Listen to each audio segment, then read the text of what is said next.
ಹೋಟೆಲ್ಗೆ ಹೋಗಿ ಸಾವಿರಗಟ್ಟಲೆ ಖರ್ಚು ಮಾಡಿ ತಿನ್ನುವಂತಹ ತಿಂಡಿಗಳನ್ನು ತುಂಬ ಕಡಿಮೆ ಖರ್ಚಲ್ಲಿ ಮನೆಯಲ್ಲೇ ಮಾಡಿ ತಿನ್ನಬಹುದು.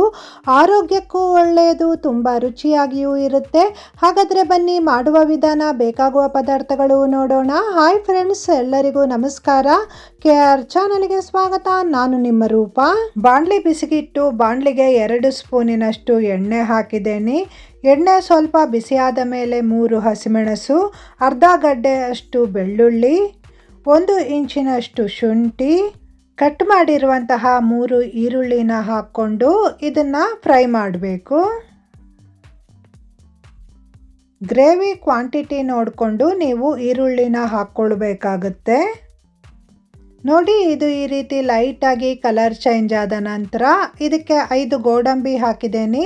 ಗೋಡಂಬಿ ಹಾಕೋದ್ರಿಂದ ಗ್ರೇವಿ ತಿಕ್ಕಾಗಿ ತುಂಬ ಚೆನ್ನಾಗಿ ಬರುತ್ತೆ.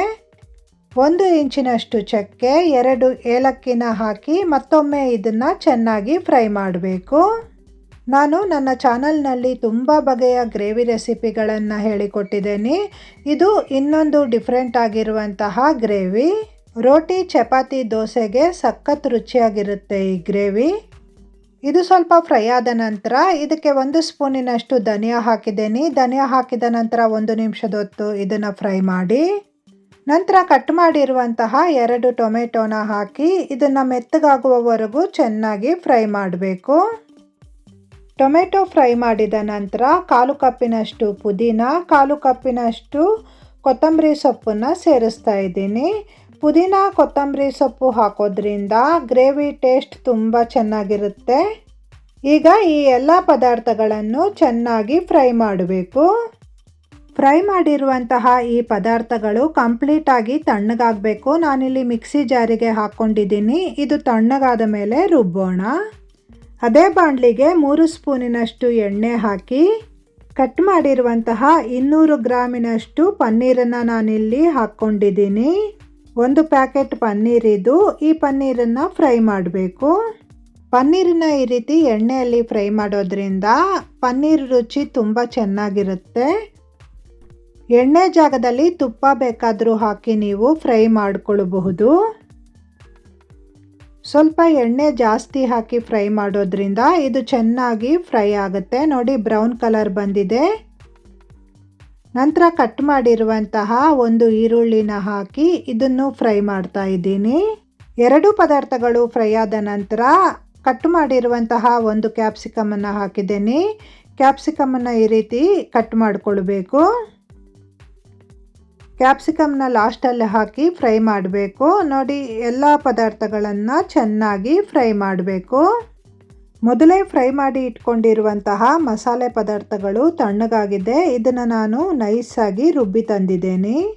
ನಂತರ ಬಾಣಲಿ ಬಿಸಿಗಿಟ್ಟು ಬಾಣಲಿಗೆ 2 ಸ್ಪೂನಿನಷ್ಟು ಎಣ್ಣೆ ಹಾಕಿದ್ದೇನೆ. ಗ್ರೇವಿ ಹೋಟೆಲ್ ರುಚಿ ಬರಬೇಕು ಅಂದರೆ ಸ್ವಲ್ಪ ಎಣ್ಣೆ ಜಾಸ್ತಿನೇ ಹಾಕಬೇಕಾಗತ್ತೆ. ಇದಕ್ಕೆ 1 ಸ್ಪೂನಿನಷ್ಟು ಜೀರಿಗೆ ಹಾಕಿದ್ದೇನೆ.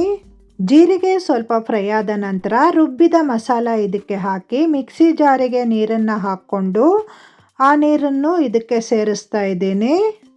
ಗ್ರೇವಿ ಸ್ವಲ್ಪ ಗಟ್ಟಿಯಾಗಿರಬೇಕು. ನೀರನ್ನು ನೋಡಿ ಹಾಕ್ಕೊಳ್ಳಿ.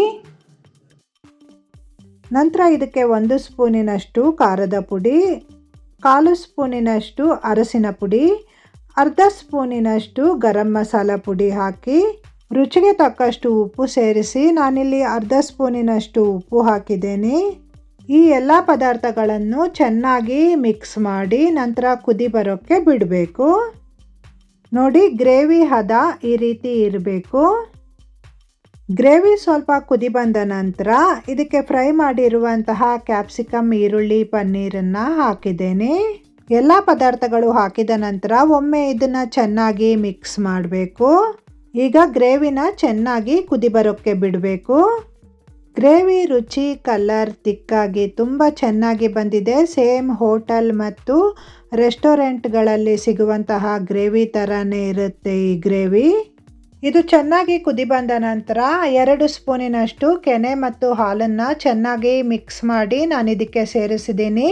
ಕ್ರೀಮ್ ಇದ್ದರೆ ಕ್ರೀಮನ್ನು ಬೇಕಾದರೂ ನೀವು ಹಾಕ್ಕೊಳ್ಬಹುದು. ಎಲ್ಲರ ಮನೆಯಲ್ಲಿ ಕ್ರೀಮ್ ಇರಲ್ಲ, ಅದಕ್ಕೆ ನಾನು ಹಾಲು ಮತ್ತು ಕೆನೆನ ಈ ರೀತಿ ಮಿಕ್ಸ್ ಮಾಡಿ ಹಾಕಿದ್ದೀನಿ. ಕೆನೆ ಹಾಕಿದ ನಂತರ ಇದನ್ನು ಹೆಚ್ಚೊತ್ತು ಕುದಿ ಬರಿಸಬಾರ್ದು. ಲಾಸ್ಟಿನಲ್ಲಿ ಸ್ವಲ್ಪ ಕೊತ್ತಂಬರಿ ಸೊಪ್ಪು ಹಾಕಿ ಒಮ್ಮೆ ಕುದಿ ಬಂದ ನಂತರ ಸ್ಟವ್ ಆಫ್ ಮಾಡಿ. ರುಚಿಕರವಾದ ಗ್ರೇವಿ ರೆಡಿಯಾಗಿದೆ. ಇದಕ್ಕೆ ಸಾಫ್ಟ್ ಆಗಿರುವಂತಹ ಚಪಾತಿ ಮಾಡೋಣ ಬನ್ನಿ. ಚಪಾತಿ ಹೇಗೆ ಮಾಡಿದ್ರೂ ಸಾಫ್ಟ್ ಆಗಲ್ಲ ಅನ್ನೋರು ಈ ಟಿಪ್ಪನ್ನು ಫಾಲೋ ಮಾಡಿ. 1/4 kg ಗೋಧಿ ಹಿಟ್ಟಿಗೆ 1 ಸ್ಪೂನಿನಷ್ಟು ಉಪ್ಪು, ಅರ್ಧ ಸ್ಪೂನಿನಷ್ಟು ಸಕ್ಕರೆ, 2 ಸ್ಪೂನಿನಷ್ಟು ಎಣ್ಣೆ ಹಾಕಿದ್ದೇನೆ. ಈ ಹಿಟ್ಟಿಗೆ ಬಿಸಿ ನೀರನ್ನು ಹಾಕಿ ಚೆನ್ನಾಗಿ ಈ ರೀತಿ ಮಿಕ್ಸ್ ಮಾಡಬೇಕು. ನೀರು ಬಿಸಿ ಇರೋದ್ರಿಂದ ಸ್ಪೂನಲ್ಲಿ ಫಸ್ಟು ಮಿಕ್ಸ್ ಮಾಡಿ, ನಂತರ ನಾನಿಲ್ಲಿ ಕೈಯಲ್ಲಿ ಚೆನ್ನಾಗಿ ನಾದಿ ಕಲಿಸ್ತಾ ಇದ್ದೀನಿ.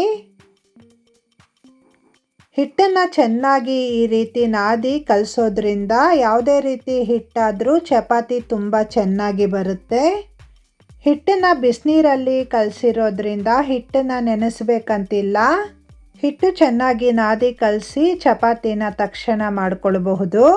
ನಿಮಗೆ ಯಾವ ಗಾತ್ರದ ಚಪಾತಿ ಬೇಕೋ ಆ ಗಾತ್ರದಲ್ಲಿ ಚಪಾತಿನ ಮಾಡ್ಕೊಳ್ಳಿ. ಈ ಹಿಟ್ಟಲ್ಲಿ ನೀವು ಪುಲ್ಕ ಬೇಕಾದರೂ ಮಾಡಿಕೊಳ್ಬಹುದು. ತವ ಚೆನ್ನಾಗಿ ಕಾದ ನಂತರ ನಾವು ಮಾಡಿರುವಂತಹ ಚಪಾತಿನ ಹಾಕ್ಕೊಳ್ಬೇಕಾಗುತ್ತೆ. ಚಪಾತಿ ಲೈಟಾಗಿ ಕಲರ್ ಚೇಂಜ್ ಆದ ನಂತರ ಮೇಲಿಂದ ಎಣ್ಣೆ ಹಾಕಬೇಕು. ಎಣ್ಣೆನೇ ಅಂತಲ್ಲ, ತುಪ್ಪ ಬೇಕಾದರೂ ಹಾಕಬಹುದು ಅಥವಾ ಬೆಣ್ಣೆ ಬೇಕಾದರೂ ಹಾಕ್ಕೊಳ್ಬಹುದು. ಚಪಾತಿ ತುಂಬ ಸಾಫ್ಟಾಗಿ ಬರುತ್ತೆ. ಈ ರೀತಿ ಒಮ್ಮೆ ಟ್ರೈ ಮಾಡಿ ನೋಡಿ. ನೋಡ್ತಿದ್ರೇ ಗೊತ್ತಾಗಿರಬಹುದು ಚಪಾತಿ ತುಂಬ ಸಾಫ್ಟಾಗಿ ಬಂದಿದೆ. ಗ್ರೇವಿ ಅಂತೂ ಸಖತ್ತಾಗಿದೆ. ನೀವು ಟ್ರೈ ಮಾಡಿ ನೋಡಿ ಹೇಗಾಗಿದೆ ಅಂತ ನನಗೆ ಕಮೆಂಟ್ ಮಾಡಿ. ವಿಡಿಯೋ ಪೂರ್ತಿಯಾಗಿ ನೋಡಿ. ವಿಡಿಯೋ ನೋಡಿದ ಮೇಲೆ ಲೈಕ್ ಮಾಡಿ, ಶೇರ್ ಮಾಡಿ. ವಿಡಿಯೋ ನೋಡಿದ ನಿಮಗೆಲ್ಲರಿಗೂ ಧನ್ಯವಾದಗಳು. ಇನ್ನೊಂದು ಒಳ್ಳೆಯ ವಿಡಿಯೋದೊಂದಿಗೆ ಭೇಟಿ ಆಗ್ತೀನಿ. Bye friends.